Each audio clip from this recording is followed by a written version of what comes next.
Alright guys, I'm in my garage today and I'm working on a 2006 Chevy Trailblazer 4.2 Vortec engine, as you can see right there. What happened in this thing was the oil gauge shot down to 0, started knocking real bad, so I pulled over and had it towed home. And what went bad was this oil pump right here in the front. Oil pump goes here with this 24 you see was written inside the engine.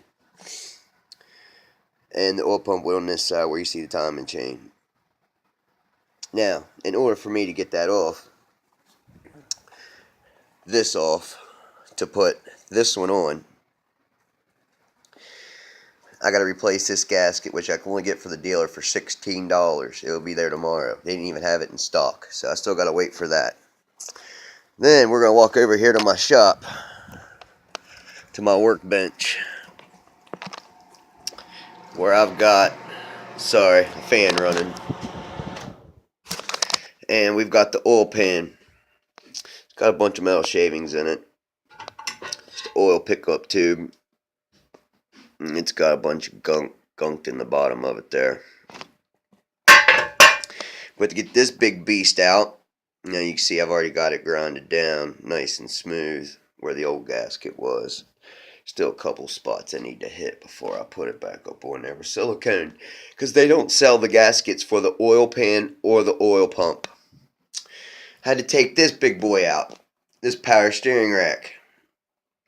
I had to unlock the power steering lines and everything underneath this motherfucker. Excuse my language. But this thing has been a pain in my butt for a while. I've been working on this thing for a couple months now. Well, I just bought this house with this garage. 2-car, 4-wheeler.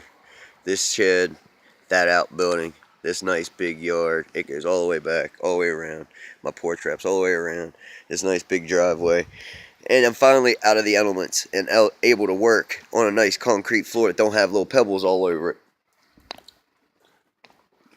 Which has been nice. By this time next year, I'll have a lift in here and be able to lift cars off the ground. I got to raise the ceiling about 5 more inches, but hey, 5 more feet, but my camouflage cabinet, my toolbox, the bottom of it rusted out because it's sitting outside for so many years. But that's where we are at now. But show you what the underneath this thing looks like. Grab me a light.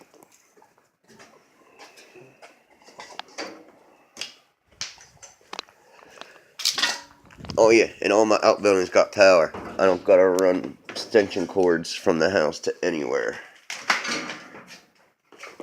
which is awesome. So I use electric impact everything.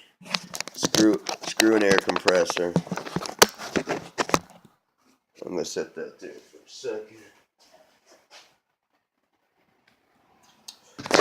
Get a light.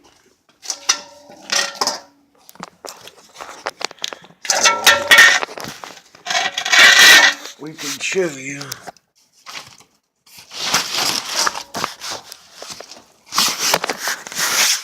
Underneath here. Holy shit, there really is no room without it jacked up, is there? No, sir. And then we got all this.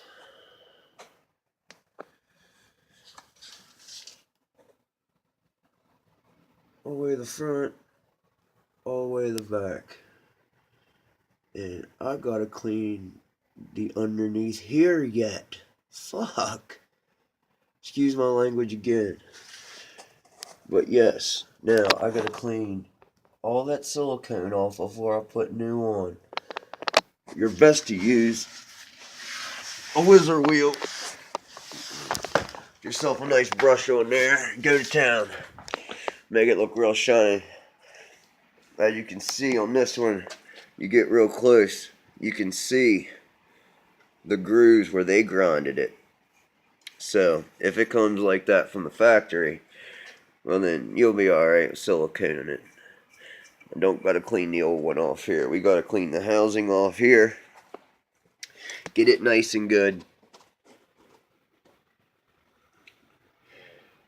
See where I got most of it. I got to get this corner right there.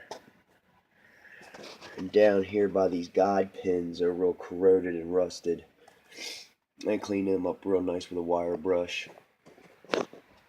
What we're going to do is we're not going to spray brake clean down in here. Well, we could, because it ain't going to go down the oil pan. We're going to clean this out with some brake clean.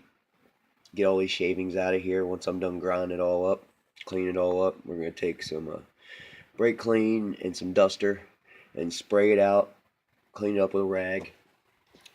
That cleaned up, the underneath of the bottom of the pan cleaned up.